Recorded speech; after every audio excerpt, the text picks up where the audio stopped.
So mimi now allow me to get into another topic. During the weekend tumekuwa na story moja ambayo imeweza kukua spoken about everywhere na kila mtu Gen Z wameamka tena, and this time round they are against the churches ambazo zinapokea pesa kutokea kwa Rais William Ruto.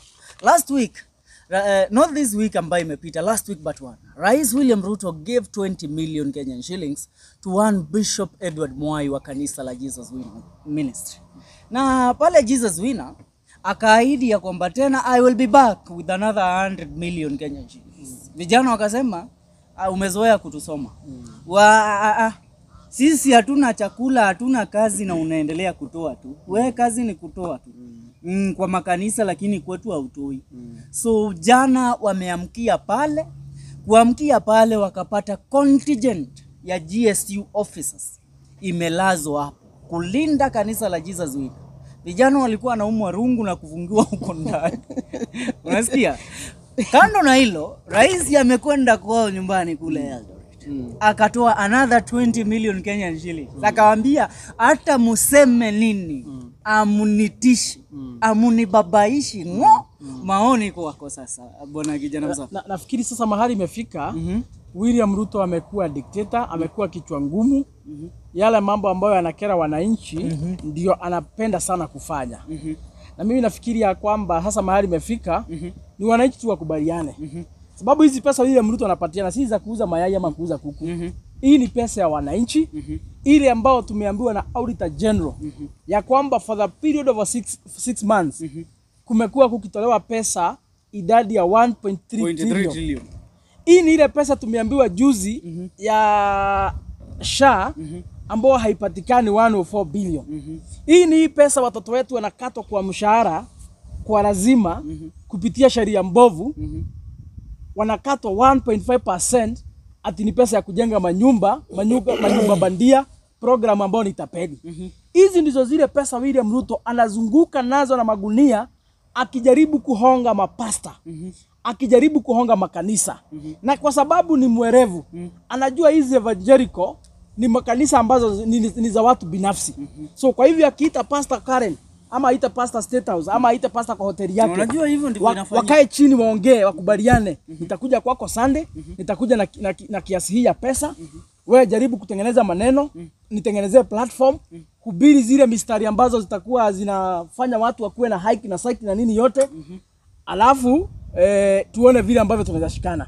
That is what William is doing, bribing the pastors. Kwa sababu ameona hii biashara kwa Catholic hiyo imekataliwa.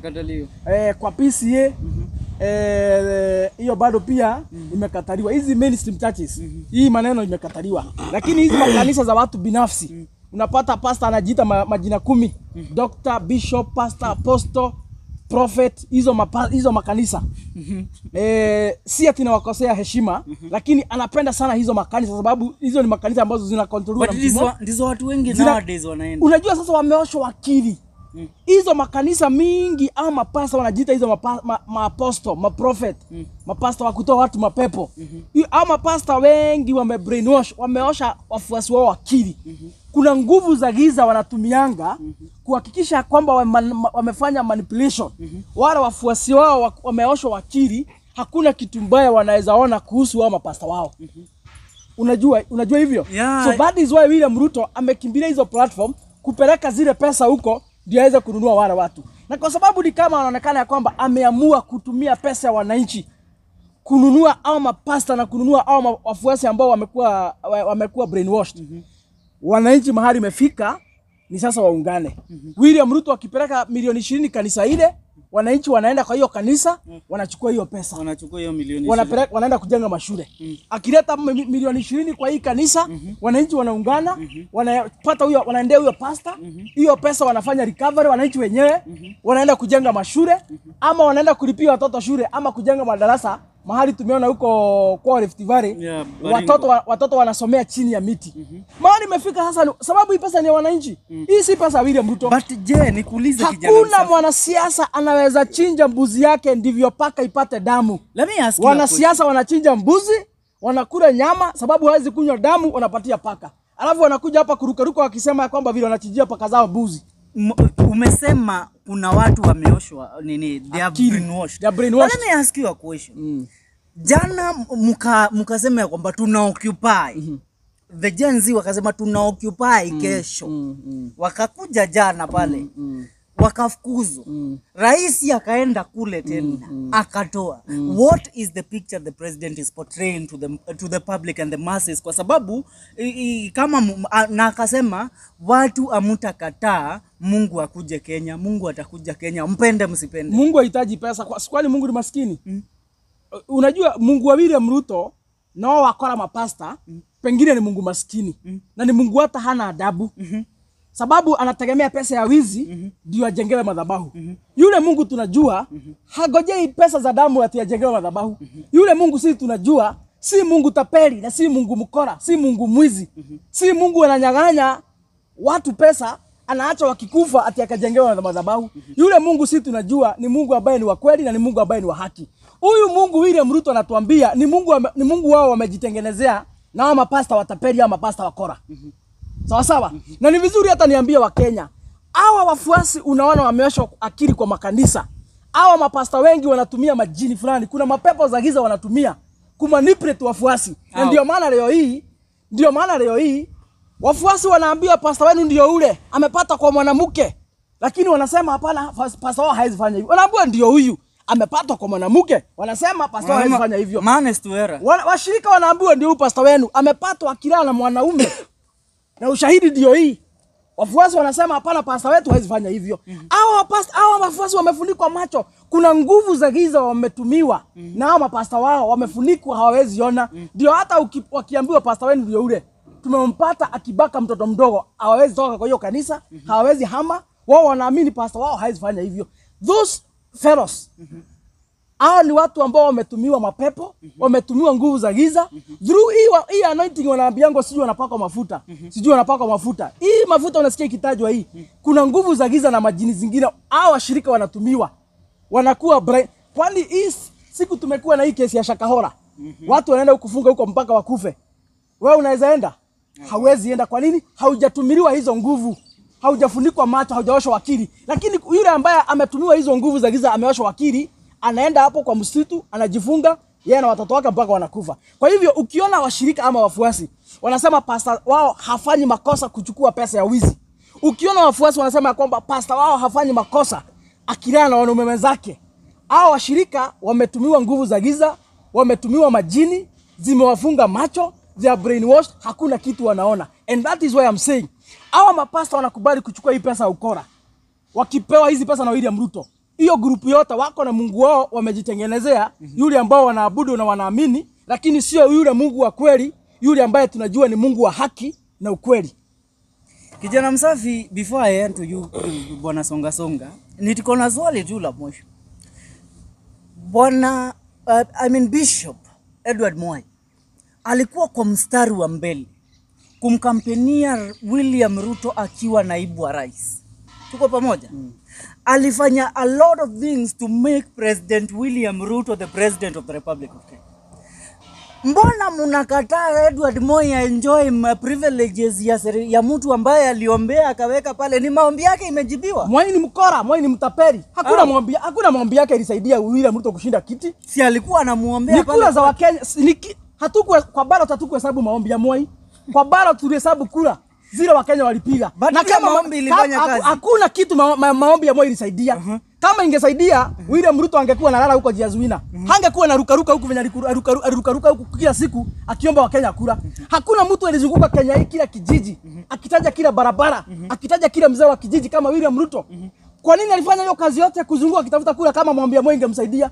Hakuna maombi ilisaidia William Ruto, hakuna maombi ilihesabiwa kwa ballot. Ni kura za Wakenya zile William Ruto alitapeli wa Kenya kupitia fake manifesto. Hizo ndizo zilikuwa tunahesabu kwa ballot. Unaona hivyo? Na ni vizuri niseme hata Moi ni mkora. Kwa sababu Moi siku Uhuru Kenyatta wameshikana na Raila Amolo Odinga, Moi alisimama akasema Ruto amepotea njia. Moi alisimama akasema Uhuru Kenyatta amerogwa, sasa hata ameharibiwa serikali na Raila Amolo Odinga. Moi alisimama akakejeli na akachukua msimamo mkali sana wa ku criticize na kupinga Uhuru Kenyatta wakati walishikana na Raila Amolo Odinga. Kwa nini saa hii anarukaruka akisema Bwana asifiwe Ruto ameshikana na Raila Amolo Odinga? Kwani ni makosa gani Uhuru alifanya kushikana na Raila Amolo Odinga saa hii William Ruto hajafanya? Vile ambavyo alikashifu, akasimama akarukaruka na matai na mashati huko na makoti zake akisema Bwana Uhuru Kenyatta amefanya makosa kubwa sana kushikana na Raila Amolo Odinga. Saa hii tumuone akirukaruka hivi aseme Ruto amefanya makosa kushikana na Raila Amolo Odinga. Kwa hivyo Mwai ni mskora tu wa kawaida. Na wacha nikwambie, hii Nairobi tumekuwa kwa muda mrefu. Hao mapasta wengi unaona hapo wakizunguka na magari kubwa, wamebeba mabuduki. Wako na watu ambao wanawalinda, wako na security. Hao mapasta wengi ni matapeli, ni wakora, ni wezi. Hapo hakuna pasta wa kweli. Na ndio maana wanatumia nguvu za majini, nguvu za mapepo ku make sure ya kwamba wame brainwash wale washirika wanawafuata. Wewe unafuata mtu anaenda na gari ya milioni 20, wewe unatambia mguu hata kiatu imeisha. Wewe unaenda unauza kuku yako unachukua 200. Unaacha kama watoto wanalala njaa, unauza kuku yako unachukua 200. Unaenda kupelekea pasta ambaye ako na billions of money, wewe mwenyewe hata huna suruali mbili. Si unaona hata wewe umerogwa. Unaambiwa mambo ya mbinguni. Kwani hii mambo ya mbinguni? Kwani huyu Mungu ni Mungu mjinga kiasi gani ambaye hana ukweli na haki?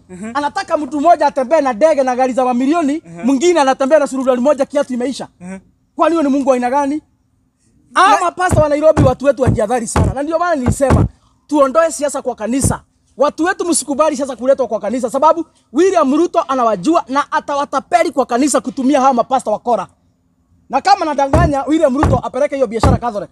Kama nadanganya hiyo biashara anapeleka huko kwa Moi na ama bishop ma prophet wengine, hiyo biashara apeleke Catholic. Akikuja na milioni 100 mtu hiyo biashara Catholic atasema hiyo biashara apeleke Catholic tuone. Apeleke huko tuone. Kwa nini hawezi peleka huko? Because anajua hii ni biashara wanafanyanga na wakora. Lakini hawa washirika vya innocent wanapenda Mungu hawajui, wametumiwa majini mapepo. Hawaoni, wamefungwa macho. Na ndio maana juu yao hujafungwa macho, hawezi enda hapo kufanya ujinga. Hawezi uza kuku yako pelekea Moi 200 na yeye anatembea na gari ya milioni 100. Hawezi fanya hivyo kwa sababu wewe hawajakufunika macho. Wale wamefunika wanaweza uza hata suruali wapeleke pesa hapo. Kwako songa. Story ya pesa na Gen Z na kila kitu. Nataka pia wewe sasa uchukue stand yako. Sawa. Nimeshukuru sana na tena hiyo ni that is a good question. About mambo ya church. Kanisa hii. Ni ngumu sana ndugu yangu. Ni ngumu kabisa. Wewe ni wa dini gani kuwa? Mimi ni Mkatoliki. Ni Mkatoliki kabisa. Mimi ni Mkatoliki, mamangu ni Mkatoliki, babangu yeye ni marehemu, but alikuwa mtu wa dini wa roho. Sikia hapo. Sasa mimi kile nasema ukisoma kuna kitu nasema science of eschatology. Hiyo ni end time. Science tutaona, unaona wale disciple waliuliza Jesus Christ aje. Na utarudi when? Utarudi lini? Utarudi lini? Alijibu yeye ajui, hata malaika ajui, na baba yake peke yake ndiye anajua. Na tena wakiulize, na science gani? Tutaona ndiye tujue uko karibu kurudi. Science kama huyu jamaa alipewa 20 milioni. So Yesu ako karibu kurudi. Anytime hata saa hii anaingia hapa. Science kama huyu pastor alipewa anaitwa nani ndugu yangu? Edward Mwai. Mwangi. Science ya Mwai anachukua 10 million. Hiyo it means Yesu ako karibu anytime anaweza anguka. Juu anasema kuna maprophets watakuja wakisema wakidanganya watu na jina yake. Lakini hao watu ni watapeli. Huyu ni mtapeli namba ngapi? Namba 1. Njaa itaongezeka kwa dunia. Ukweli ama si ukweli? Wakenya wanalia njaa ama wanalia? Na vita itaongezeka. Wanaona ama waoni? Raila ako kwa serikali. Hiyo ndiye science and symptom inasema Jesus Christ ako karibu. Sasa hata shetani akona mali zake. Kumbuka alitoa Jesus Jerusalem mpaka akampeleka kwa mlima kubwa. Akamwonyesha kama utakweka utanil down, hii dunia zote nitafanya nini? Nitakupea. Hata Ruto mwenyewe ule pastor aliuliza pastor, kama utakubali kunipigia campaign upreach wado Ruto, kweli nitakupea pesa. Amempea ama hajampea? Amempea ndugu yangu. Sasa tukisema Moi anakulia jasho yake tutakuwa akulie jasho yako. Hata Herode alikuwa king. Kuna pastor alimpigia Herode campaign. Kama Moi anakulia jasho yake, hao watu walipigia William Ruto kura 7.1 million. Mbona wakuli? Pia wao wapatiwe 20 million kila mtu. Unasikia ndugu? Jasho pia. Unasikia ndugu? Sisi anajaribu kuwafanyia kazi. Na Moi ni vizuri niseme Moi ni mkora wa kawaida. Kuna siku hata nimekumbuka na nitasema hapa. Choki na moyo. Nataka niseme hapa na ni kitu ukweli. 2016 kuna siku niliitwa kwa Moi. Na kulikuwa na case ya mshirika fulani hapo alikuwa na tabia fulani. Na sitamtaja jina huyo mshirika, lakini alikuwa na tabia fulani. Na nikaitwa pale nikiwa kama mshahidi, niende niseme ya kama ni kweli vile hivyo huyo mshirika anashukua, anafanyanga hivyo ama hafanyangi. Vile nilifika hapo tukaenda boardroom kwa Jesus Winner 2016. Moi akakuwa hapo, brother yake akakuwa hapo, wazee wa kanisa wakakuwa hapo. Moi aliponisalimia aliniambia ati anakiniangalia anaona hata kitambo nilikuwa navuta sigara. Akaniambia hivyo ati akiniangalia roho anamuonyesha hata kitambo nilikuwa navuta sigara. Ni ukweli. Mimi kutoka nizaliwa my friend, mimi sijavuta sigara. Kwani mimi ni mwenda wazimu nivuta sigara? So hiyo prophecy wazazi wangu wanajua, marafiki zangu wanajua, bibi yangu anajua. Mimi kutoka nizaliwa sijavuta sigara. Kwani mimi ni mwenda wazimu nivuta sigara? Sasa analisema ni roho anamuonyesha. Na hii kitu ni ukweli, hata sianiite. Nimkumbusha hata yeye anajua hivyo. So Moi umesikia? Huyo roho wake alikuwa anamuonyesha nishaivuta sigara. Ndio huyo alimuonyesha. Huyo sasa ndiye Mungu watu wanategemea hapo. Hao mapasta wa Nairobi wengi nakwambia ni maconman, wako katika biashara. Na hii kitu nimekuambia ni kitu niko na ushahidi. Na yule mshirika nilikuwa naenda kama ukipelekwa kotini utasimama. Si hata sahi anipeleke, niite mwenye tulikuwa nao hapo boardroom. Si hata yeye anajua hivyo. Ati aliniangalia ati roho anamuonyesha nimevuta sigara sana. Wewe uliamka ukamwambia ukweli. Mimi nilicheka tu, unajua sasa mimi nimekaa Nairobi sasa hawa wako nawajua. Nilicheka tu nikajua hii ni ile tu abracadabra ya hawa matapeli wanazunguka huko Nairobi. Nimwangalia tu nikacheka juu unajua mimi nawaelewa hawa matapeli. Mimi hawezi nikon. Hapa hata ukuje na kiremba ama ukuje na Biblia na ukuje na kaju ya white. Mimi kijana msafi. Mimi hawezi nikona mambo hii ya Mungu ya nini? Hiyo Mungu atisa amenisaidia. Mimi sijaoshwa akili. I'm very clean. Hawezi nitapeli. Kwako songa endelea. Ulikuwa umefika tu Yesu anarudi. Yesu anarudi anytime, ndugu yangu. Na ukiangalia East Africa. East Africa. Bwana wa Kenya ndio watakosa kuona binguni sana. Wakenya wachache ndio wataona binguni. Kwanza hao mapasta. Bwana wanasema chana mwiko. Hao mapasta atawataenda. Na huyu pasta ako na kanisa 500. So meaning kanisa imejaa na wanawake. Wanaume saa hii, wanawake ndio wameenda. Na kitu mimi nasangana hii kanisa imejaa na wanawake na wakitoka hapo na ni kichwa ngumu. Unajua population ya wanawake Kenya ndio nyingi. Ndio inasema wako na dhambi mingi, wacha waende huko. Na wakiende wanao mapasta wamevunja ndoa za watu, wanaume wanalia. Mwanamke akitoka kwa hiyo kanisa ni kichwa ngumu. Unamwambia tu mama nani? Wewe ulienda jua kali. Mama nani? Unitengenezea kitu. Mimi nimechoka. Hata ile pesa ulimwachia kadogo ameachia pasta. Unasikia hapo? Tena anarudi anasema baba nani unipe ile kadogo. Wewe sasa umesha calculate kama mwanaume, hii kadogo atakula, amesapea pasta yote. Hati analeta baraka. Baraka gani analeta kelele kwa nyumba ndugu yangu? Nikuulize songa. Wewe kama Mkristo Mkatoliki, si ndio? Ukienda leo kuomba Mungu asaidie kitu fulani ifanyike kwa maisha yako. Naomba kijana msafi akuwe ni governor wangu. Na kuombea kijana msafi, naambia watu kijana msafi akikuwa governor, akuja niambie ndugu yangu ulinisaidia mahali fulani. Shika hii shilingi 1,000,000 pia wewe kunywa chai. Nahitaji kukataa, ndio maana nawaambia Moi anakula jasho. Sijakataa. Hii ni kujionyesha. Unaona hata sasa hii kijana msafi nimpigie campaign, kijana msafi hata kuwa president ya Kenya. Na kijana msafi ile siku nikuulize swali. Ile siku walikuwa naweka agreement kati ya huyo pastor na Ruto. Waanze kumpigia campaign. Walitangaza? Hapana. Hawakutangaza. Mbona hii siku ya pesa wanatangaza? Ruto angepea huyu jamaa pesa, angemwambia bwana, ulinisaidia kupiga campaign kafaulu. Chukua hii 10,000,000 kama zawadi nimekupea tu. Unaona? Akuja hata na watu wangapi? Wawili.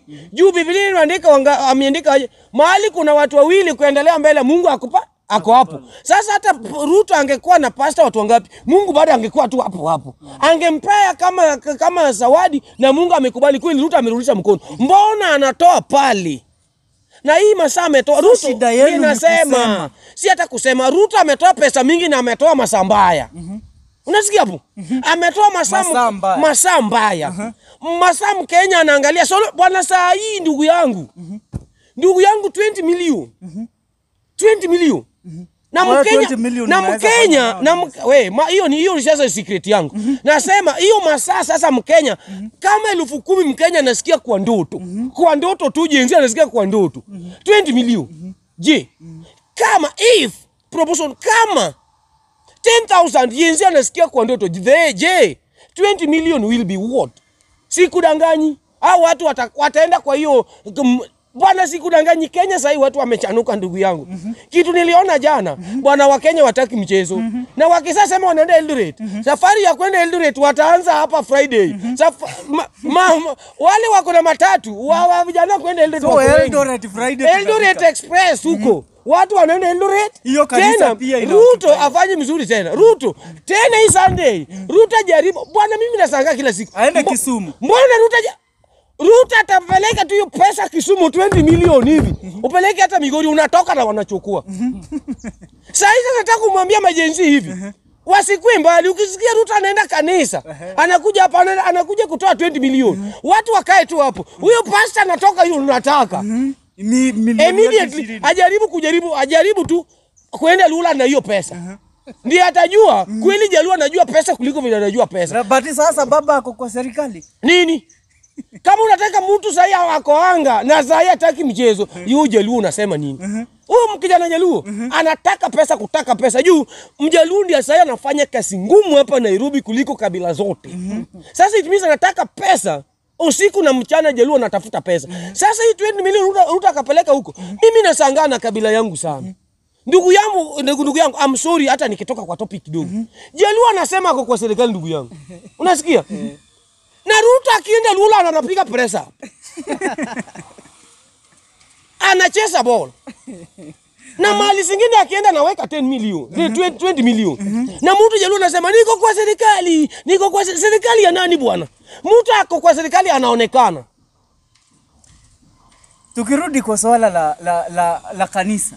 Wewe unasema aje kuhusiana na wale, kuna wale washirika bado wanasema bwana bishop wetu hana makosa. Bishop wetu Ruto akona kuku anauza, anatoa pesa kwa biashara zake ndizo anatuletea sisi. Ruto akona kuku ngapi? Kuku ngapi ako nayo? Mimi sijui. Kuku ngapi? Akona na kuku ngapi ako nazo saa hii? Mimi sijui lakini walisema sasa akona kuku anauza mayai milioni. Bwana, let me tell you one thing. Ruto anajua pesa, hawezi toa pesa yake ya biashara apelekea pasta. Apelekea pasta. Apelekea pasta. Na hata Ruto mimi sasa nataka kumwambia wa vijana hivi. Wasikue na wasiwasi. Ndugu yangu pesa iko kwa kanisa. Kweli ama si kweli? Tunaendea pesa kwa kanisa. Kanisa wacha hivyo. Sasa hii tuko watu ngapi? 1 2 3 4 5 6 7 8 9 10. Tutafuta wewe kuja na watu 20, kuja ni 20, mjuka kuja 20 hivyo ama ni aje? Na tutengeneze kanisa. Ruto kuja tuletea 10 milioni. Kwani mbona tunapiga kelele Ruto anapea watu pesa kwa kanisa? Tutengeneze moja. Tutengeneze tu kanisa na ukwetu uko na media kama hizi. Ruto ataona, atuletea 20 milioni. Na tunagawa. Lakini niwaulize. Wacha kuwa na wasiwasi ndugu yangu. Hiyo ni merry go round saa hii. Saa hii ule pastor anaitwa amekula chama. Alikuwa chama ngapi? Chama namba 1, chama namba 2 kumtu wa Eldoret. Tungangane kabla Sunday ifike. Tutengeneza tukule chama namba 3. 20 milioni tuomoke. Ruto analeta pesa kwa kanisa ndugu yangu. Sasa mbona tunapiga kelele? Majenzi tutengeneze church. Usikana watu na sasa wazee wamekula pesa. Sasa pesa kuja kwa jenzi. Ule wawena alitaka kuna Eldoret wamekula. Ndugu kweli ama si kweli? Mimi ndiye natakuwa pastor. Unajua Biblia 1 2 3. Nuseme Bwana asifiwe na wewe ukue treasurer. Mjuka kweka nini? Secretary tukule 20 milioni ya Ruto. Ushakuwa pastor. Nimeshakuwa pastor. Kwani pastor nataka nini? Maneno ya Mungu. Verse 3. Bwana asifiwe na najua. Angalia Matthew fulani. Yesu atarudi kama muisi. Iko hapo. Na tupake watu mafuta. Na tupake watu mafuta kidogo. Na Yesu atarudi kweli kama unasema Bwana asifiwe. Wewe kuja na girlfriend, kuja na mama watoto, nikuje na mama watoto huyu. Tuko wengi na tukule pesa huyu jamaa. Majenzi tutengenezeni kanisa. Kama Ruto hataki kuja kwa kanisa yetu, sasa tunaenda maandamano. Maandamano hatutaenda. Sasa Ni maandamano sasa ya maandamano kuji kwa kanisa yetu. kuji kwa kanisa yetu. Tunabeba Biblia na tunaweka watoto nyuma na wakivaa vitambaa na mimi kama pastor nimevaa kanzu. Hapa imeandikwa Bwana asifiwe. Na sasa tunasema babangu, mbona Ruto akuji kwa kanisa yetu? Ya Gen Z. Ya Gen Z. Na sasa pale hakuna polisi. Juu hata polisi namwambia mapolisi, pesa iko hapa. Wacha kupiga watu na bunduki pale na una pesa. Polisi pia watoe uniform wakuje kwa kanisa yetu. Hii pesa tukule chap kabla huja ama ende Sigoi 2027. Juu anaenda. Hii safari kabla ende hizi pesa zote. Bwana tufungueni kanisa. Hii pesa ni bure ndugu zangu. That is an ambition. Peke yake juu sasa hakuna kazi Kenya. Kazi hakuna. Sasa juu kazi amechukua yote. Tufungue kanisa. Mimi Biblia niko naye kwa nyumba nitakuja. Sasa tukienda maandamano kila mtu abebe Biblia yake. Tukibeba tu hivi. Polisi akienda tear gas. What is wrong? Sisi kama wana Gen Z tunataka Ruto kwa kanisa yetu. Kwa kanisa yetu. Peke yake hakuna kitu. Milioni 20. Hatutaki watu wakofe kwa kanisa yetu. Mr. William Ruto kuja. Na leo ni Monday. Tuorganize hiyo kitu. Tuesday tukue na meeting. Alafu Wednesday. Hallelujah. Ikifika Wednesday usiku, Secretary Mr. Mujuku andike barua to Mr. Ruto. Asome Sunday tunataka kwa kanisa yetu. We need you at Gen Z. Kabisa.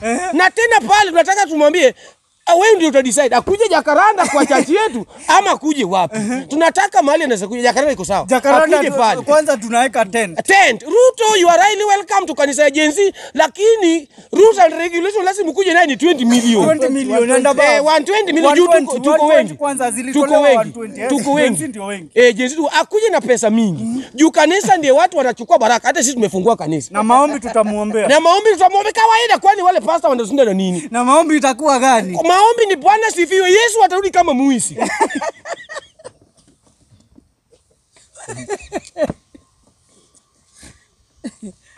Yesu atarudi kama muisi. Hiyo ndiye topic. Bwana Mjuku. Yesu alikufa akafufuka. I think ni songa amechukua idea ambayo tulikuwa tuna discuss ya kwamba lazima tukue very wise.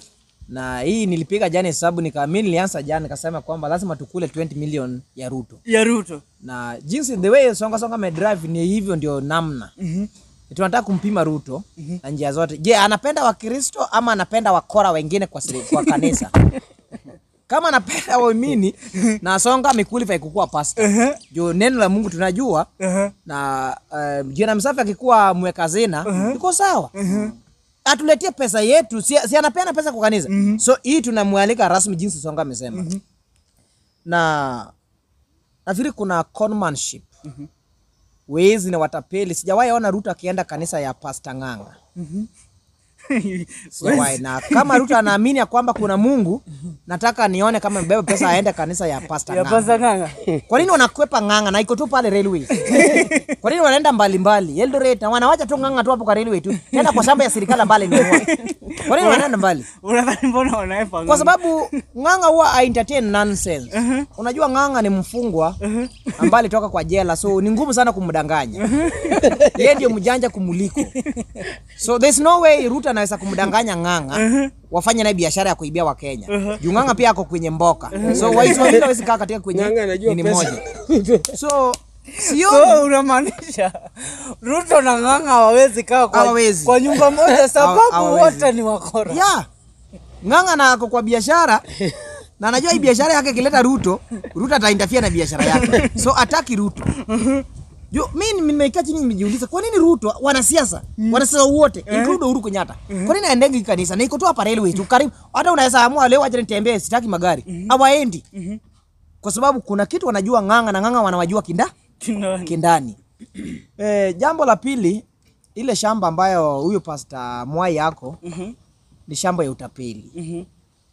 Hiyo shamba wenyewe inajulikana kama Kasarani Supermarket. Then uchumi ndio walikuwa wamepewa kwa muda ili wamiliki. Na ukiona wanajeshi kuwa pale, jua kuna katapeli mkubwa ambako ndani ambaye anatumia wanajeshi. Ya kwamba ule pastor anafaa afanyiwe asalamiwe kwa njia yoyote. Lakini walijaribu kumsalimia jana, wakasalimiwa wakiwa wao. Bado nafasi bado ipo. Bado ipo. So unasema next week Anafaa Off guard. anafaa patwe off guard mahali popote ambako mpango ipangwe akiwa juu. hata akiwa hoteli mahali popote mahali ataonekana. Kwa sababu anamiliki shamba ambayo thamani yake is a lot of billion.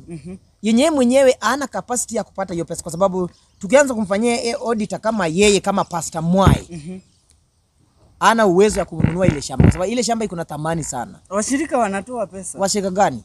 Waumini. Ndugu yangu, kuna kasumba fulani na hii kasumba naona tutamaliza kwa sababu wengi wenu mmeanza kujua. Kuna watu kutoka maeneo ya nje ya Central wanasema kwamba Wakikuyu huwa wanafanya biashara maombi. Na si Wakikuyu. Wale watapeli. Uhuru Kenyatta alikuwa Mkikuyu tena halisi. Sikuona Uhuru Kenyatta akisunguka kwa makanisa na pesa. Wewe wacha bwana. Wewe Uhuru ni baba yako, lakini nitakwambia ukweli. Nakuja tu mali alikuja, nakumbuka Wakorino, najua na hapo ndio nataka. Milioni 100. Mbona hamkuendea? Najua tu hapo. Pale alitoa kwa ajili ile shamba yao yenye iko Naivasha. Waende wajenge kanisa lao kule Naivasha. Walijenga. Sitaki kujua mimi wewe wale utapeli pia nitapeli tu kama wao wengine. Ndio maana siwezi kuwatetea. Aliwaita Kasarani, hakuwaita kwenye kanisa. So different ya Uhuru Kenyatta ni siwezi kuja nichafue madhabahu.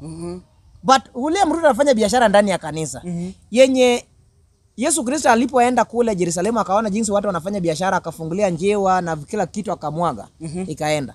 So Biblia inasema kwamba wale ambao wananiita Bwana Bwana hawataona ufalme wa Mungu.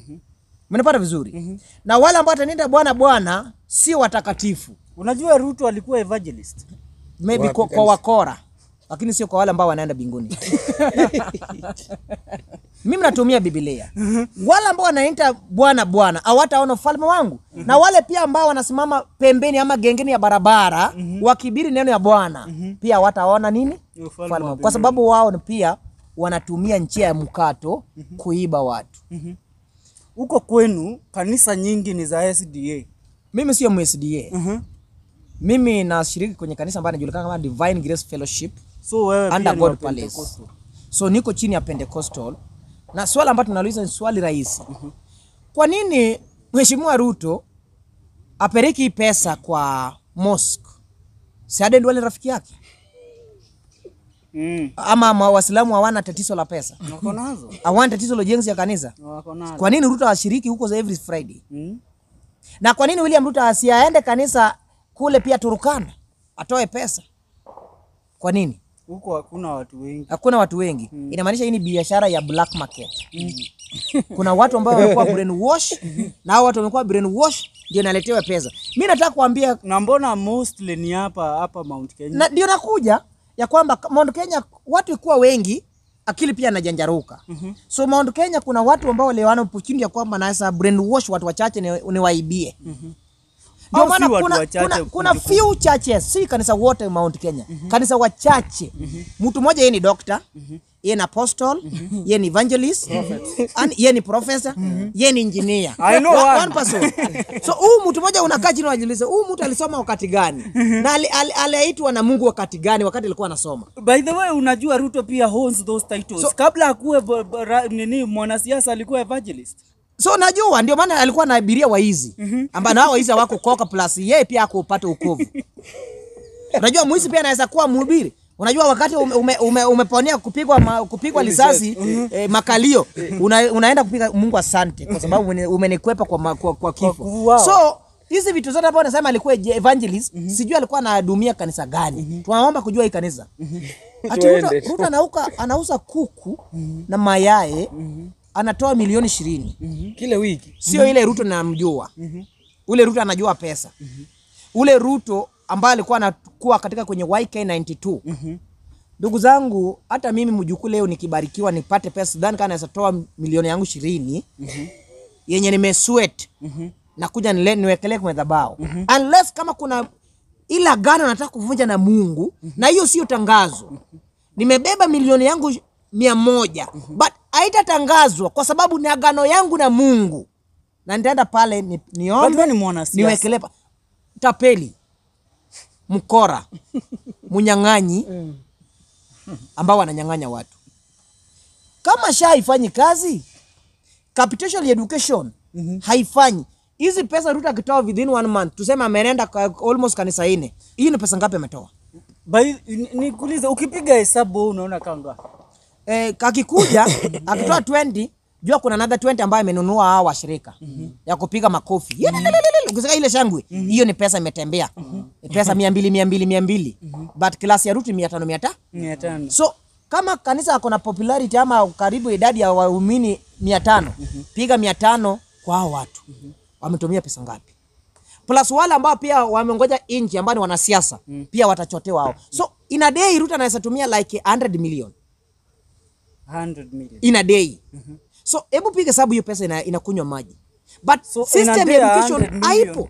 100 million inaenda in a day, but education haifanyi kazi. So generally in a month Ruto uses like 3.1 billion. Yeah.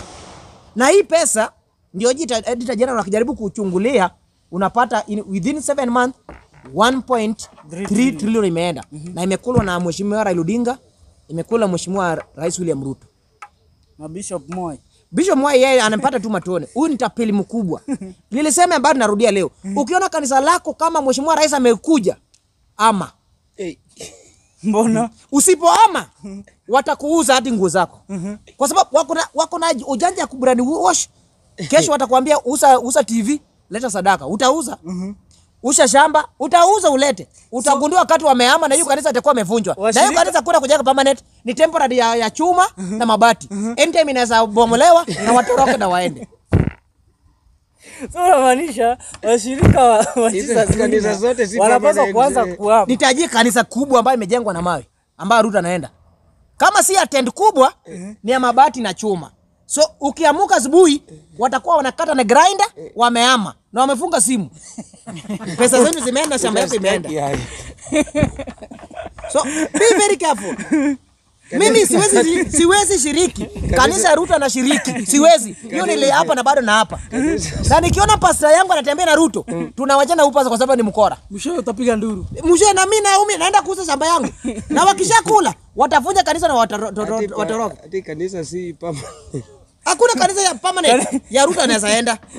Hakuna.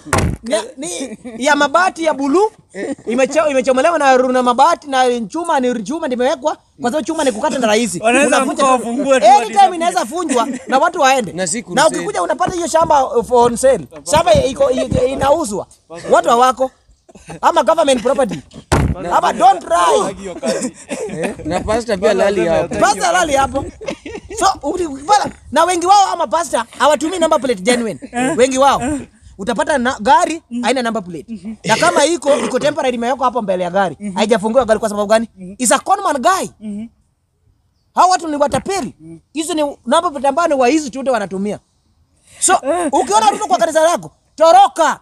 Usipotoroka, mimi na malizia hivi. Do you know Pastor Mackenzie alikuwa State House? Ule wa Shakahola. Yeah. Akifanya nini State House? Si ni mshirika wao. Alikuwa anapiga Wednesday. Nini? Unajua kitu kama hiyo? Hapana. Video ilitolewa, alikuwa mmoja ya wale wa kufanya fellowship State House. Ule Mackenzie. Huyo Mackenzie mmoja wa Shakahola. Ndio maana story ya Shakahola itapotea. Nani kwa mimi Mackenzie atafungwa? Na nani? So Mackenzie ni mtu ya Ruto. Mimi sijui nani alikuwa anaenda kutembelea State House. But Mackenzie wale ni baadhi ya mapasta ambao walienda kwenye State House wakati Ruto alikuwa rais. Baada ya Ruto kuapishwa in a few months, kati ya mwezi 3 na mwezi 6, Mackenzie alikuwa kwenye ikulu ya rais. Ile kamati ilitengenezwa ya kuombanga kule ya first lady. Walikuwa wao ndio mabishop ya hizo maombi. Pastor Mackenzie. So kama Shakahola inatajwa, kwani kuna kitu tunaweza fanya hapa without government kujua? So let me ask you, Mackenzie alikuwa na shamba ya 160. Kwa anapata hiyo idhini wapi ya kumiliki hiyo shamba? Ukiangalia maisha ya Mackenzie anaweza ona hiyo sana. Hata hii shamba Uhuru Kenyatta. Mnanigeuka aje nikaa. Hiyo ndio kweli mambo my friend. So Mackenzie na State House ni kitu moja. Alikuwa na shamba ika ngapi? 160. Unajua government hiyo ni kutoka hapa hadi wapi? Nika Ruiru town. Yeah. Ruiru town ule Mackenzie anasema. Kuna capability ya Mbona hakuuza hata hiyo samba kidogo ajenge kanisa permanent. Ajenge kanisa permanent. Si ndio kwa bisi kanisa ya tent. Ndio inasavunjwa na watu watoroke. Wewe pia jaribu kuwe pastor, alafu kanisa yako watu wakufe wangapi peke yake? Wewe unashikwa. Amu kate mtu masikio kwa hiyo kanisa yako, wewe ni pastor kama utafungwa milele. Na Mackenzie ameua ngapi? Umesikia amekufa? Na baada mpaka bibi yake anaenda anamtembelea. Bwana watu watapeli. Nasema Yesu ako karibu kurudi bwana. Acheni kanisa. Kalonzo Junior kwako, mpira kwako. Sasa boy zote zimeenda lakini naangana ni kamwe kidogo. Sasa mimi nataka kusema hivi. Tunaelewa mshahara ya Ruto ni 1.5 M. Ruto atahitaji kuuza kuku ngapi? 1.5 million na anakula 100 million a day kulingana na nini? Na mjukuu. Hivyo ndo nafikiria Ruto mshahara yake ni 1.5. Mimi nataka nipige hesabu Ruto atauza kuku ngapi before Sunday fike, kireti ngapi? Tupige hiyo hesabu. Recho akula shibe, Shalin avalie manguo, na wao vijana George nani? George Nick. Wao watu wote wakuwa bashiba. Naenda atoka kanisa. Hebu nipigie hesabu. Atakuwa ameuza kuku ngapi? Na kireti. Na hizo kuku zinauzwa wapi? Hata sisi hapo Nairobi sijawahi ona kuku za Ruto. Na tuko na sote na pia Nairobi hapa tuko na sote ya mayai. Sometimes unaenda. So mayai tunatoa Uganda. So tunajiuliza hii kuku na mayai iko na bado tuna import mayai kutoka from Uganda. Tuko na sote ya mayai. Na yeye anauza wapi? In East Africa. Na anasema amefuga kuku milioni 10. Milioni 10 iko wapi? Ziko wapi bwana? Si apige picha ndio zinauzwa KFC. Na mbona zingeuzwa hata kwa online? Juu Ruto ni tapeli. Mbona zinauzwa tu manual? Zinauzwa KFC. Bwana. Hizo kuku siko wapi? Zinakuliwa Western Hotel. Wapi? Tuende tour. Pia ongea na wakulima kama huyu. Western iko na watu wanaweza kula hizo kuku za 20M per week. Kuna Western Hotel. Hata ni watu wangapi wanaenda? Hii ni public covers ndio wanatumia. Kitu kingine, kuna watu wako hospitali Kenyatta, hata hapa tumali tuko kuna hospitali. Kuna watu wako admitted pale. Kama Ruto anataka kusaidia, mbona zienda asaidia akilie bila hao watu wote? Waende nyumbani.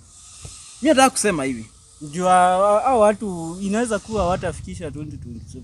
Jua anajua shaifanyi. Ndio maana anapigia wa kanisa, juu wale watu wako pale wako hata kama ukuje kuombewa, uko na matumaini pasa atakuombea upone. Lakini mimi nataka kukuambia hivi. Kile mkono wa left imetoa, mkono wa right ufai kujua. Mimi nataka kusema hivi, ni kiburi imejaa Ruto na huyu Pastor Mwai. Ruto anakuja anatangaza watu. Anawaambia nimetoa 20M na hii wiki tuangalie venye itakuwa, tuongezee nyingine 100. Hebu nikwambie, hiyo ni roho ya kiburi imejaa watu. Na ukisoma I will see what I will do about. Anasema hii ndaangalia maneno yangu tutaipanga. Unaona? Huyo ni Ruto. So nataka kusema hivi, kwa Biblia hakuna mahali kunafaa ukuwe na kiburi. Unafaa utoe kama umenyamaza. Mungu ndo anajua. Ndio maana unaangalia kwa Catholic. Kanini kasanduku amekata tu kashimo. Hata uweke tissue, uweke 20 bob. Kuna watajua mbele. Watajua huko mbele. Wanajua huko mbele akifungua. Ndio maana wanarudisha za Ruto. Roho ya kiburi imejaa kwa hao mapasta na pia imejaa kwa hao wanasiasa. Alafu kitu kingine, twende Turkana.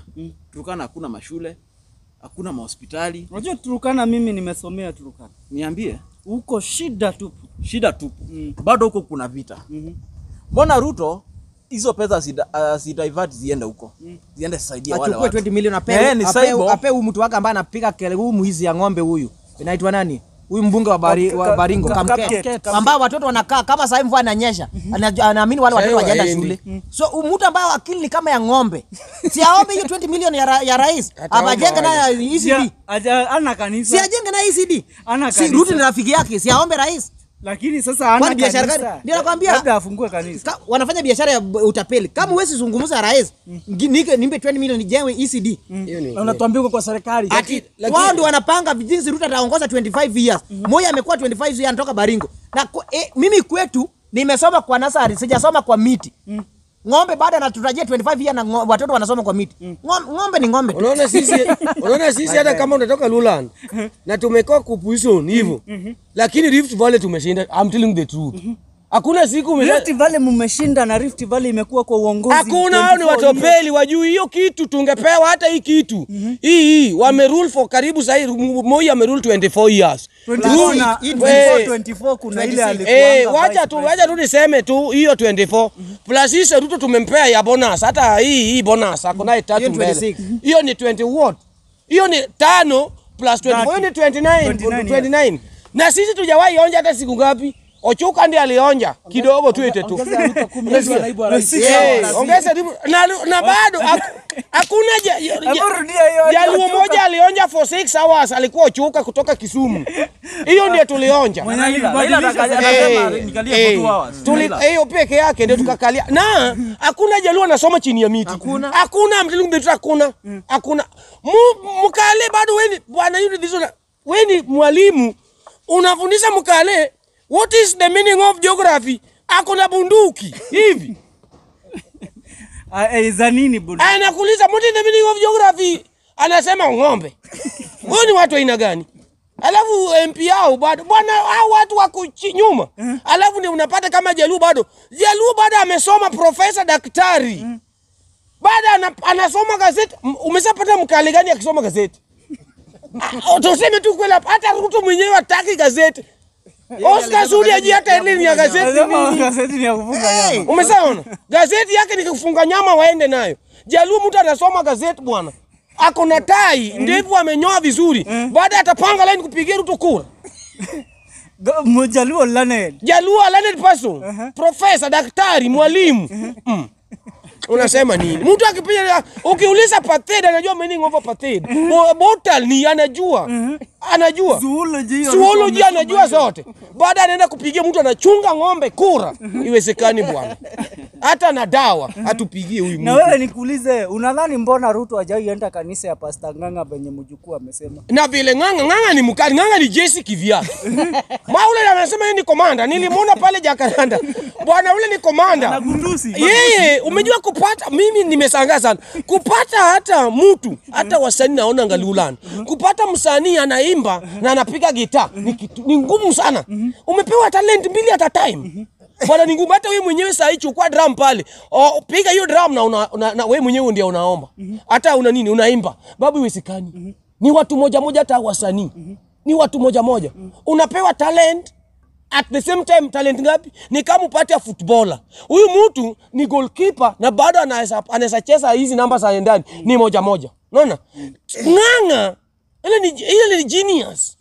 Ng'ang'a yeye anapiga gitaa na Ng'ang'a anahubiri na Ng'ang'a anaimba. Atakana Ruto chini. Na hiyo masaa amevaa combat. Na Ruto pia anasema yeye mwenyewe yeye ndiye head of state, yeye ni commander. Sasa commander in chief kwa church zote ni Ng'ang'a. Ng'ang'a hizi church zote za Kenya yeye ndiye commander in chief. Na Ruto pia ni commander in chief za wakora. Hawa ndio hilo isipatana ndugu yangu. Ndugu yangu wetu kama ni ngumu siku moja chukua ni Ng'ang'a na Ruto weke tu kwa room moja. Wanapigana na ngumi. Chukua tu uangalie Ng'ang'a hakuna kitu umebeba uko na mkono hivi mkono. Chukua tu Ruto na Ng'ang'a. Sasa waanze mambo ya injili. Ng'ang'a kianza tu bwana sifiwe. Ruto atasema amen. Sikudanganyi. Jua watu wa vile wanaangaliana. Uliona Ng'ang'a alisema aje? Andise kimerudi tena. Andise umejua sasa anataka Ruto amjibu. Kama Ruto ni mwanaume kweli kusema watu hapa Kenya, achana jenzi attack Ng'ang'a. Ruto ajaribu jaribu tu. Ng'ang'a alisema kujeni kwa kanisa hili kama hali mwanaume. Walienda. Leteni hiyo 20 million. Leteni hiyo hata pesa taki. Kuna masaa walikuwa wanataka kusumbua Ng'ang'a. Ng'ang'a akasema kama yeye ni mwanaume wakuje. It means Ng'ang'a kwa nchi yake. Ng'ang'a ni serikali yake. Is a president. Wewe umeshaona pastor anavaa combat. Hata Yesu Kristo akuvaa combat. Umesaona? Na Ng'ang'a anavaa combat. Na hakuna mtu anauliza, Ng'ang'a mbona unavaa combat? Na wewe ukivaa combat sasa unaweza kusikwa. Na Ng'ang'a anavaa full kutoka chini hadi juu. Na yeye anasema mimi ndiye commander. Wewe jaribu kusema wewe ni commander. Chopa moja ya kuzunguka nayo hivi kabisa. Na yeye umejua anaongea na anatoka nje, si anaongea usiku mchana. Na ako karibu na State House. Na Ruto anamwepa tu. Mbona? So, hata Ng'ang'a simame president. Ng'ang'a huwezi iba kura yake. Bwana vile watu wamechoka hivi. Na this time round mjukuu bwana tuko na bahati. Mahali Ng'ang'a atapiga kura ndio tutapiga kura. Hata Ng'ang'a amechoka na Ruto. Bwana hakuna kuiba. Ruto anaenda nyumbani. Bwana wewe unaweza iba kura ya Ng'ang'a kweli? Ukimwangalia alikuwa mfungwa so. Unaiba kura ya mfungwa. Bwana wewe ni mwanaume. Ruto hajawahi fungwa. Ruto hajaifungwa. Na sasa hivi mpaka mfungwa Ng'ang'a anaenda kupiga kura Ruto must go home. Alafu mtu bado anapinga, nadhani anapinga hadi Ruto 10 bila break kwake. Wajaluo wanasema sasa wako kwa serikali. Serikali ya nani? Huyo ni Gaucho kichwa mbovu. Huyo ni nataka kumwambia ndugu yangu mimi alafu ni uweche wengine waongee. Bwana mimi nikikaa chini. Siwezi ukabila ni kitu mbaya sana. Ukabila ni kitu mbaya kabisa. Ndugu yangu nani ako na 200 hapa? Uko na 200 ama 100? Uko na cash? Leta 200. Ama 100 leta tu. Leta 200 bwana. Hii mjukuu, hii ni pesa. Ama ni aje? Hii ni 200 Kenyan shillings. Kweli ama si kweli? Na hii pesa kila mtu anapenda. Wale watu wanapenda ukabila. Nataka hii iendie tu ndugu yangu huyo Gaucho. Na wale wengine wanapenda ukabila 10 bila break. Hii ni pesa. Hiyo ndio the reason why mimi napendanga watu wa Mount. Ni watu wazuri sana. Unajua hata vile tumeshikana na nyinyi hapa, umaskini tumetupia jirani. Hii kama ni pesa hivi, mjukuu. Hii imeandikwa hapa vizuri. Ijaandikwa Western Bank, ijaandikwa Nyanza Bank, ijaandikwa Rift Valley Bank. Unasikia hapo? Ijaandikwa Coast Bank, imeandikwa tu Central Bank. Na Central iko wapi? Tuko hapa Central leo. Kama ni aje? Hii pesa ni yenu. Si kwa ubaya ndugu zangu. Mimi nilizaliwa nikapata pesa imeandikwa hivi. Mimi si kumwambia watu waandike pesa hivi. Nikikuja hapa chini, nimeona logo hapa ya Mzee Jomo Kenyatta. Kuna Jaluo hapa na imeandikwa Jaluo. Hakuna. Hapo pia naomba forgiveness. Natumia pesa yenu kwa na mimi inafaa nikitumia pesa yenu ni nyamaze. Ni nyamaze. Nitumie pesa. Sasa wale watu wanaleta ukabila ni mbaya. Mpaka watu wa Central wamekubali tutumie pesa yao. Pesa imechorwa Mzee Jomo Kenyatta. Sasa to make it worse ya mwisho. Sasa ule ni governor mtu ana sign wa Central Bank. Akisa sign hiyo pesa sasa inafanya kazi. Baada anaitwa Patrick Njoroge. Umemaliza kazi. Kuna Mondi. Umesikia Mondi? Umesikia Onyango? Umesikia Wafula? Umesikia Kiponyocha ja Arap Samoei? Hakuna. Bado ni Njoroge. Sasa wacha tupendane vitu yangu. Na tena wamekubali na wakubali pesa ndio hii. Na bado nachukua hii pesa na kunja hivi naweka hivi alafu naweka kwa mfuko. What a wonderful love wametupea ndugu zangu. Tuache tu ukabila. Alafu tujue tusongeze Kenya mbele sisi kama uchukua pesa yangu ndugu yangu. Hiyo pesa hata nikiweka kwa mfuko si yangu. Hata ukipenda unaweza kunistaki. Ndio nasema hiyo Njoroge ni baba yako. Na kweli hiyo Njoroge unaongea naye kwa lugha moja. Nitakubali mimi nimemaliza ndugu zangu. Wewe kijana sasa siko nimemaliza. Sasa sisi tunajua president as a symbol of national unity. But sasa Ruto amengeuka akakuwa sign of national disunity kwa churches. Kwa churches.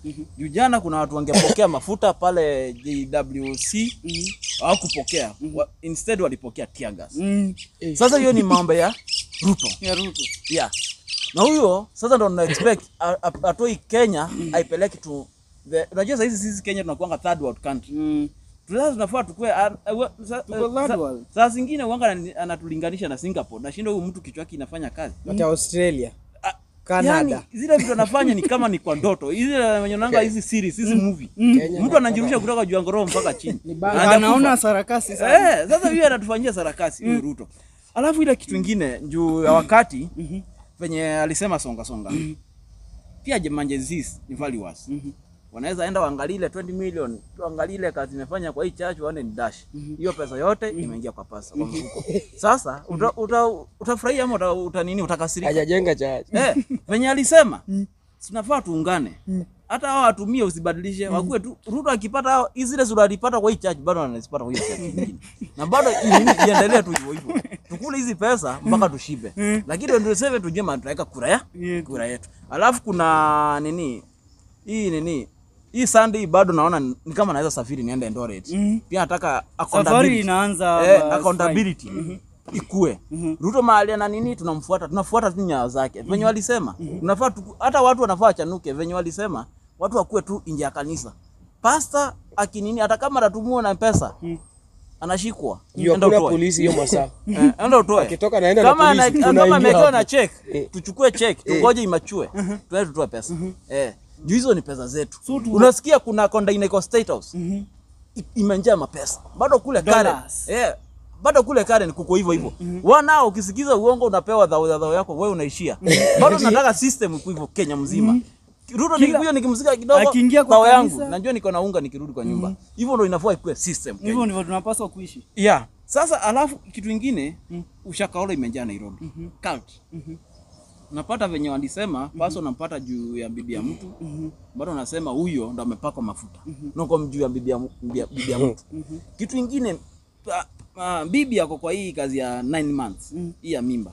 Anakuambia leo mtoto amesema anataka kuona pasta. Mtoto ako ndani ya tumbo anasema anataka kuona pasta. Bibi akiwa na mimba mtoto ana crave pasta. Anataka kuona pasta. Hebu niambie hii si cult ama ni cult? Hebu niambie. Mtoto anataka kuona na ako ndani ya tumbo. Hata hataki kuona baba, anataka kuona pasta. Hebu niambie ni kitu aina gani? Pasta wewe huwezi pigiwa kuku. Lakini wakati pasta anakuja kwa nyumba, utalazimishwa tu hizo pesa. Kwangu pasta anakula kuku na mimi. Na wewe wakati uko kwa nyumba unakula maharagwe. Lakini pasta akikuja na ile glasi kombe kubwa ya chai. Sahani zile za ile ya mgeni ile inapaswa kuwa imetengewa bwana. Mkate imepakwa, sijui jam, sijui nini. Pasta anakula vizuri, lakini aje pasta akanyange tu nje hiyo nyumba. Utaona kuona mateso. Alafu ana escort pasta. Na hata wewe ukienda kazi hata Guairi hivyo hawezi kusemea hadi fika poa. Alafu saizi pia watu wengine pia wamekuwa na ile, mimi nasema end times imefika. Juu saizi watu wengi ukienda kwa kanisa utaki kuambiwa ukweli. Zile false prophecy unaambiwa kesho ukiinua simu hivi ukisema amen utapokea gari. Kama hujafanya kazi hiyo gari utaitoa wapi? Sasa niwaulize ile maombi mungetaka kuambia mapasta wa ukweli waombe hii Kenya ifanyike ni gani? Ni once mapasta wa reject William Ruto. Those pastors waongee na Mungu peke yao. Hakuna mamcha Mungu. Iwapo watakataa William Ruto, tutaanza kutembea. Ruto akitoka kwa kanisa hii, tunaitisha pastor pesa yote. Kama na 100 million analeta yote. 100 million ya Ruto plus ile sadaka. Hata kama jatangaza, bora Ruto amekanyaga hii kanisa. Ruto anatoka na wanajeshi, tunaingia sisi, tunaambia leta yote. Hapana, bado wewe ni muumini, uko tu hapo kwa desk. Tuko tu hapo tu kando. Kwa sababu itakuwa tu hivyo. Ruto alitumia system ya kanisa kudanganya watu na kulea kwa madhabahu. The same amegundua kwamba hapa nje ni kunoma, anarudi pale madhabahu wa mali ambao watu wamekuwa brainwash. The way pastor kama wanataka wawache mambo ya kuleta Ruto. Na kama Ruto anakujuka kanisa awache mambo kupewa nafasi kama president kuomba. Tulikuwa na Moi alikuwa anakaa viti za nyuma na kuwa naongea kama rais. Alikuwa anasikiza neno, akimaliza anatoka nenda kwake. Uko sure? Hivyo ndio Moi alikuwa anakuwa. Fuata historia ya Moi. Kwa sababu ya kupenda injili ama hakuwa anataka kuinterfere ama kuinteract na mambo ya kanisa. Akikuja anakuja kama muumini kawaida tu. Anakaa tu. But Ruto anatengenezewa kitu kule mbele kwa mabishop. Kwani yeye pia ni bishop? Hizo ndio culture itutaki. Hizo ndio vitu tunakataa. Akuja kama muumini kawaida. But hii mambo tunatengeneza almost 1 hour. Ruto anazungumza uongo. Nimetembea na Oscar Sudi, nimetembea na mtu ya broad based government. Hizo wapi mahali inaingia injili? Wapi? No yeah. Hakuna. So tunasema kwamba mapasta wale ambao ni waizi wawache. Na kama watakataa kuacha hizo kanisa zao zenye ni temporary, lazima tuwasalamie. Sasa alafu kitu kingine, unajua pia mapasta sijui wamekuaje. Wanakubali hao politician watusie watu kwa madhabahu. Unasikia Ruto akisema ule mtu wa Ndengu bado ako juu ya madhabahu. Mimi ile kitu naelewa, wale mapasta wa kitambo kola ulikuwa unapata kora imeraruka hapa. Hao ndo walikuwa mapasta. Lakini wasikuizi wenye njaa ilikuwa imewapiga. Hata kama ni njaa, lakini hao watu walikuwa na Mungu ndani yao. Walikuwa wanatembea katika ukweli. Ukweli wa shida. Si ukweli wa shida. Si pesa unaletwa, si Mungu, Shetani si alimpea Yesu kila kitu. Si Yesu alikataa. Sasa ulipewa kila kitu ukae umechapa. Yesu alikataa. Akaambia Yesu geuza hii mawe ikuwe mkate. Yesu akamjibu nini? Sio kila mwanadamu anaishi kwa mikate. Tunaishi kwa neno. Wewe mjukuu unaweza ndugu yangu. Kwani sijui mahali Oscar Sudi iko? Kwa nini sijaenda? Kwa nini sijaenda kupress serikali? Si Raila wameungana nao. Kwa nini sijabadilisha mimi nasemea wewe kama kwa sababu nataka haki. Same yuko tunafanya ndio mbwira anafaa kufanya. Si tunaruka huko kama nyani. Ndugu yangu, on top of that. Nikuulize swali moja. Umejua huyu pastor mimi nasahau jina yake. kila Mwai. saa. Mwai. Kwa hiyo church watu wanakufanga. Watu wanakufanga. Sawa. Kwa hiyo church ya Mwai watu wanakufanga. Kweli ama si kweli? Ni ukweli. Kwa church ya Ezekiel watu wanakufanga. Kweli ama si kweli? Kweli. Ya Uwor watu wanakufanga. Kwa hiyo mtu alipatikana akilala na mtu. Huyu mtu watu wanakufanga. Umesapata na watu wakikuja kwa matanga ya mtu yao. Member ya kanisa. Memba ya kanisa. Wamekuja Catholic mtu akikufa padri anakuja. Yeah. Anasoma kila kitu program mpaka watu. Umesapata na huyu pastor Mwai kwa matanga. Ni ujui hizi vitu ni uongo. Kwani we mwenyewe sisi pale Anasema maiti zizikane. Tunambuka hakuna maiti. Kwani wale wa Catholic wanajua injili kuliko wale wa Catholic wanaendanga? We mwalimu, umezaona matanga ya wa Catholic? Umezaona? Umeona pastor nani? Father anakujanga. Yeah, padri anakuja. Padri anakujanga. Kweli ama si kweli? Na mbona huyu Mwai aendangi kwa matanga ya watu wake? Ndio ujue hawa ni watapeli. Na yeye akikufa anataka hao watu wakuje. Na yeye wale wakikufa aendi. Huyu ni jamani parasite. Sadaka pia agawi nao watu. Anachukua yote. Ruto alileta akachukua yote. Na hii watu wakikufa haendi. Hao watu wakikufa unasikia Biblia anasema, umejua mama nani? Pastor alikufa tuende mapema. Weather ni mbaya. Na hii akikufa pastor semi ule mama kanisa alikufa tuende mapema. Hata ajui. Watu ni watapeli bwana, watu wanataka viboko. Na time inakuja. Mimi nasema Ruto akisaenda. Ruto akienda 27 tukisema sana yeye, ama pastor. Hizi makrusedi kupiga nduru kuuza uongo. Bwana kwanza yeye nani huyu alipewa 20 million. Ule wa 20 million, ule wa Eldoret. Pigieni Ruto campaign mapema. Na sasa tutaki huyu jamaa alipigia tu campaign. Sijui December atapigia mtu campaign wapi? Kwa kanisa yake. Tunakupai. Tunangoja aseme Ruto 10 mara Ruto 10 bila break. Jaribu kusema, nilisikia akisema hivi. Hati this time round hata Ruto hata kukubali, hati aseme hati Ruto akibali sahihi, akae bila kukula wiki 3 hata. Bwana ule ni mwanaume kweli? Bwana kuna bwana. Ruto akisema asikule hata kula. Atapiga campaign kwa hiyo church. Apiga tu campaign. Bwana let me tell mali Kenya imefika. Hata Ruto atakula viboko. Sasa ile kitu iko, ndio unjue kanisa iko na culture. Imagine Muluya ametoka all the way from Kakamega, amepita Mondongashe, amepita Nairobi, all the way to Mafueni kuchukua kifangio. Na Shinyaru akiingia kwa hiyo town ya Shinyaru anaweza nunua kifangio, aenda afangie nyumba yake. Hii kifangio anaendea Mafueni. Hiyo ni kifangio ina gani? Imebarikiwa na hakuna baraka gani? Unaenda unafangia nyumba kidogo, bwana wako anaondoka. Mali kama mlikuwa nayo kagari kamoja tuwili tunaondoka. Saizi pastor unambuka appointment ya 1500 ununue mafuta na uone pastor. Hebu niambie, Biblia inasemanga mlipewa bure, toeni bure. Lakini saizi bila pesa huwezi pewa. Sasa hii ni mambo ina gani? Mimi nataka kusema hivi, turudi kwa misingi. Na ndio maana unaona Kenya inapigwa viboko left right juu tuliacha njia. Lakini wakati tukubali Mungu hapo na turudie njia, mambo itakuwa sawa sawa. Kulimalizia kijana msafi, mambo ya cult. Wewe maoni yako ni yapi kwa wananchi wote kwa jumla na mapasta na jenzi kulingana na pesa zenye William Ruto anatoa? Final regards. My final remarks niambie wananchi ya kwamba tujiadhari na pasta wale ambao ni matapeli na vile ambavyo tumeambiwa na mjukuu ya kwamba ukiona pasta wako wameshikana na William Ruto ujue wewe ndio unapangiwa. Na ujue wewe ndio unapangiwa na utatapeliwa. Na William Ruto atahakikisha kwamba ametumia hiyo pasta wako kukuosha akili na utajipata ukipigia William Ruto kura aendelee kukunya damu yako, aendelee kukunya damu ya watoto wako, damu ya familia yenu na damu ya watu wenu na damu ya Wakenya kwa jumla. Kwa hivyo tujihadhari sana hizi siasa ambazo zimerudishwa kwa makanisa. William Ruto ako na nia, ako na njama, kuna ile kitu ambayo tumepangiwa. Kwa hivyo tujihadhari kama Wakenya tukatae. Na kitu kingine ningeambia Wakenya, ingewezekana sisi kama Wakenya wote tuungane. William Ruto akichukua milioni 100, milioni 20 ya wananchi apeleke kwa kanisa. Hiyo pesa yote tunaiendea, tunaenda kujenga mashule, tunaenda kufanyia nao wananchi kazi kwa sababu hiyo ni pesa yenu, hiyo ni ushuru yenu, hiyo sio pesa ya William Ruto. Kama ni pesa ya William Ruto aende atoe sadaka bila kutangaza. Lakini mkiona anabeba pesa na magunia anapeleka kwa kanisa anaenda kutangaza, aonyeshe dunia mzima venye atoa pesa mingi. Hiyo ni pesa ya wananchi, hiyo ni jasho yenu, hiyo ni ushuru yenu. Kwa hivyo Wakenya na waomba tafadhali, hii si mambo ya ukabila. Hapa sasa ni tuungane kama Wakenya kwa jumla, kwa sababu hizi tumbo mbili juzi zimeshikana kuwakilisha matakwa yao, lakini sio matakwa ya wananchi. Na ni vizuri mjue ya kwamba William Ruto alituambia Raila ni mchawi. Raila akatuambia William Ruto ni mwizi.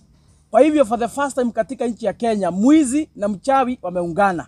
Na kama mwizi na mchawi wameshikana, sisi kama Wakenya tuko katika hali hatari.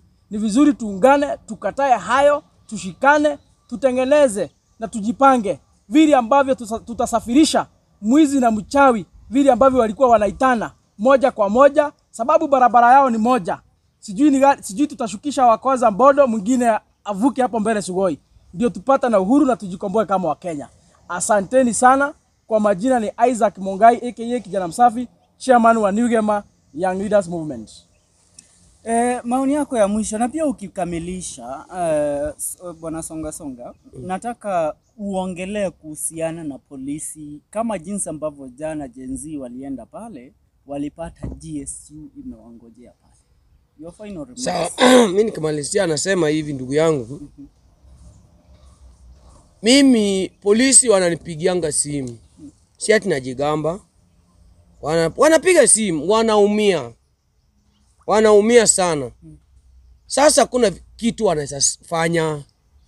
Juu mamlaka Ruto ndiye ameshatoa akasema ni hivyo, wanaumia.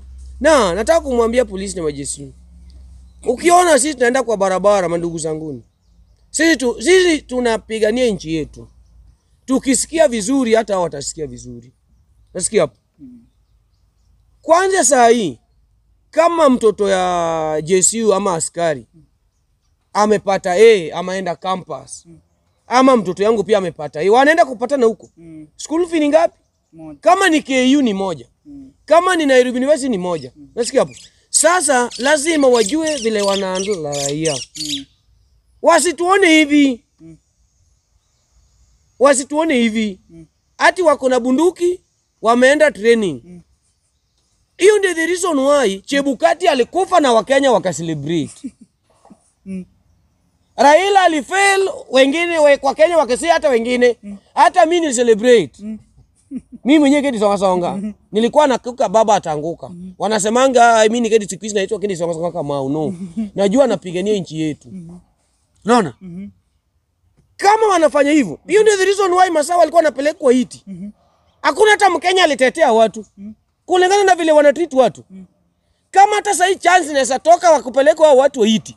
Wapelekwe hata wote. Sisi tubaki peke yetu hapa Kenya. Nasikia hapo? Juu hapo wamekuja na behavior zingine mbaya sana. Jana hata waliiba simu za wengine.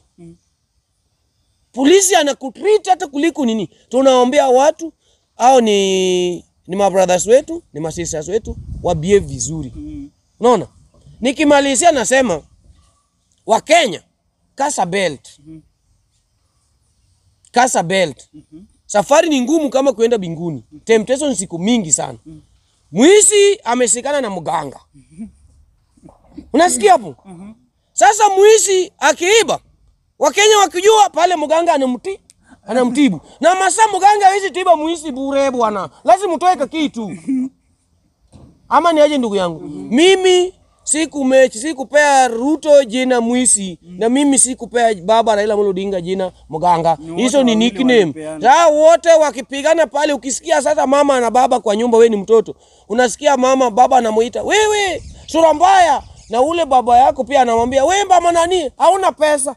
Wewe siku moja mtoto atamwambia mama wewe ni sura mbaya, hata baba anasemanga. Ama ni aje? Sasa hata mimi nimesema mwizi wameshikana na mganga ni kubaya, lakini mimi kinaweza kumalizia niseme hivi ndugu zanguni. Sisi kama vijana, sisi ndiye future ya Kenya. Tuache ukabila.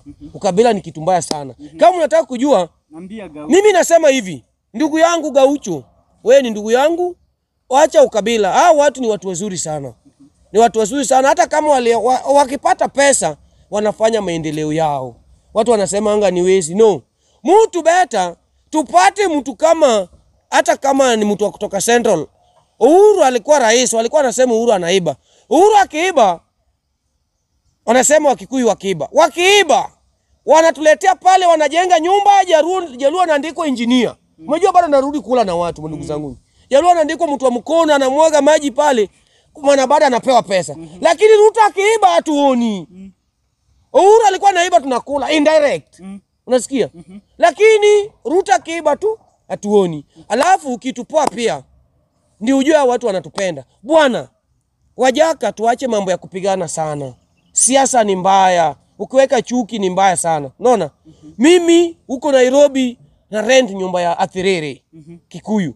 Siku hizi ni watu wazuri wametuletea mpaka nyumba ya kulipa polepole. Juu unajua maisha ni ngumu ndugu yangu. Maisha nyumba ya kulipa polepole hujawahi ona wapi? Tumeona tu hapa Kenya. Wanatupenda, wanamwambia Baba Njeri, "Nalipa nyumba 4000 lakini nimepata 2000." Anasema kijana, leta tu lakini tia bidii upate hiyo 2000. What a wonderful. Lazima tushukuru. Ni watu wazuri si wabaya. Hata Waluya umejua, ni wanajua sisi watu wazuri. Kama unataka kujua, hakuna mahali Raila Amolo Odinga wanasema hati watu waselo wanamuibia kura. Kuna mahali Raila Amolo Odinga amesaa chukua tu microphone hivi, akatusi watu wa Kenya. Umesaona? Hata kijana yake ni mjuku. Kijana ya Raila Amolo Odinga ameoa Kikuyu. Anaitwa Wamboi. Mbona Raila Amolo Odinga hajafukuza huyo mama? Huyo msichana. Mbona hajawahi fukuza huyo msichana kwa boma yake? Akona power ya kufukuza huyo msichana. Ukula mesi kweli. Lakini hajawahi mfukuza. Na wewe wale wana pesa ndiye wanaletanga ukabila. Lakini wale wako na pesa, sasa kupata Kikuyu ako na pesa na Jaluo ako na pesa. Baba unasikia utakunywa nini? Letea Guinness 5 hapo. Wanapiga biashara. Lakini Jaluo ana pesa. Bwana Kikuyu ni mbaya bwana, wale watu ni mabaya kabisa, wale watu ni wanawezi. Unaona? Sasa wale ukienda Karen ndugu yangu, lugha ni moja, wanaongea hata Kizungu tu. Lakini kuja getu usikie. Hawasi hata Kijaluo. Mambo ya ukabila iko hapo. Ukabila imejaa bwana, umejua ukabila ni umaskini. Ukabila ndio inaleta maskini. Lakini sikutamazana mambo ya ukabila ndugu yangu. Baba, unasema nini? Wacha toane. Umejua intermarriage ni kitu mpoa sana. Hiyo ndio the reason why huwezi pata Jaluo anapigana na Mluya. Nitapigana Mluya aje na nimeoa Mluya, nitapeleka mahari aje. Umeshapiga huyu baba. Nasema tuache ukabila mandugu zanguni. Hata wewe wewe ni ndugu yangu. Ukipiga sana, usitupige, sisi tunakupenda bwana. Wewe kijana unatoka sasa. Nataka wewe sasa hivi tuko hapa. Wewe pia ukuje hata Migori huko. Unaona? Tupige siasa sasa, hata kuja pale Jakaranda. Tumekaa hivi. Tunataka tujue hii generation hatutaki ukabila na tupiganie nchi yetu. Hata wewe uko free kushika mkono ya Mkikuyu. Mkikuyu pia uko free kushika mkono ya Mjaluo ama Mkuri ama kila mtu. Na tuache ukabila, ni kitu mbaya sana. Ukabila tuachane nayo, usione mtu ni ukabila nini, no. Tu preach amani na 2027 tunajua mtu tunaenda kutoa kwa kiti. Hata tuwezi toa Ruto, bado ni Mkenya. Tutamtoa juu tabia yake ni mbaya. Hataki kusikia kitu tunasema. Angekuwa anasikia anafanya vile tunataka, hata yeye bado tungebaki angerudi. Lakini yeye hataki, tunalala njaa kasi hakuna. Sasa yeye aende nyumbani, apumzike, angoje kifo yake. Sawa, okay. Na kwako mjukuu tukimalizia. Mimi kwa dakika machache ningependa kuambia watu wa Mlima Kenya wasidhubutu kununua uoga na uongo wa mwanasiasa wowote from Mlima Kenya. Wacha nje ya Mlima Kenya. Wasidhubutu. Wachunguze maslahi yao kama Mlima Kenya kwanza. Pili, waweke maslahi ya wananchi ndani ya moyo wao. Ili wasiambie kwa sababu kuna narrative ambayo inafanyika hapa Kenya. Inafanyika Mlima Kenya, inafanyika Luo Nyanza. Ya kwamba Mkikuyu Raila Odinga ni mbaya. Wajaluo Kikuyu ni mbaya. Na hizo ndio narrative unapata kwamba mbunge from Kikuyu land afanyi kazi, alichaguliwa kwa sababu alikuwa anapinga sera ya Raila Odinga. But ukienda kwenye maeneo ya bunge lake afanyi kazi kwa sababu yeye alipewa tiketi kwa sababu anapinga Raila Odinga. The same ukienda Luo Nyanza alikuwa wamepata tiketi kwa sababu wanaambia kwamba sisi tunaenda kupigania Mkikuyu na Mjaluo. So mimi ningependa kuambia watu wa jamii ya Mlima Kenya na watu wa Luo Nyanza, next election tunaenda tuchague viongozi kulingana sera zao na madili na ujuzi ya ile kitu ambacho tunaenda kupea. Ya mwisho ningependa kuambia watu wa Mlima Kenya, mko na bahati ya kwamba mko na bishop mmoja ambaye ni bishop wa Catholic wa Nyeri. Huyo ndio mtu ambaye itaokoa Mlima Kenya saa hii. Mtu asiwadanganye. Huyu ndiye ukienda hata kina Oscar Sudi anamchukia kwa sababu amesimama na ukweli ya Mkenya.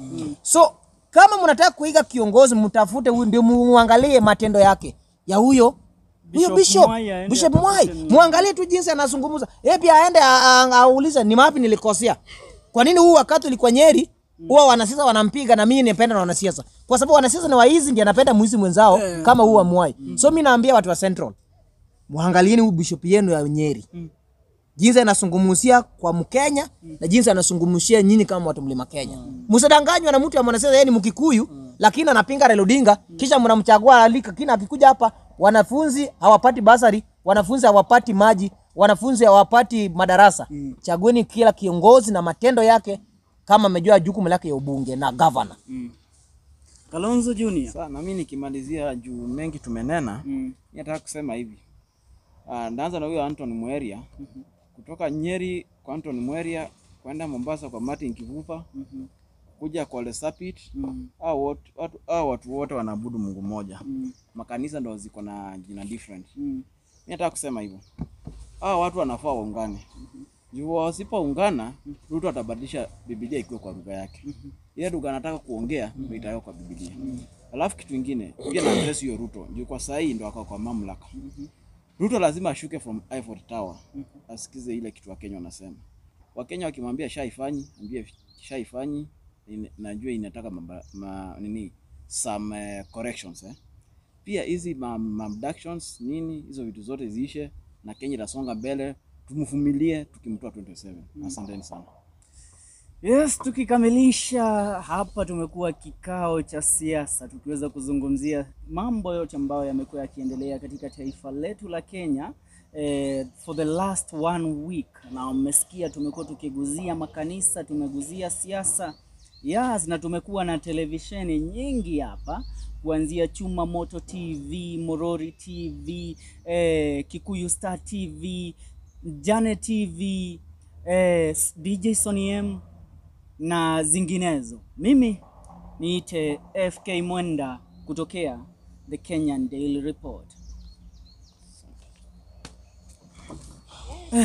Good. Nimesikia mmetaja Mweria nikakumbuka. By the way, umesoma jina ya Patrick Njoroge hapo. Mweria unajua ni ndugu ya Patrick Njoroge? Serious? The former. Hata yeye alikuwa nini? Hata yeye alikuwa bishop. I think alikuwa kitu kama hiyo. Governor wa Central Bank Njoroge. Yeah, alikuwa bado father. Yeah.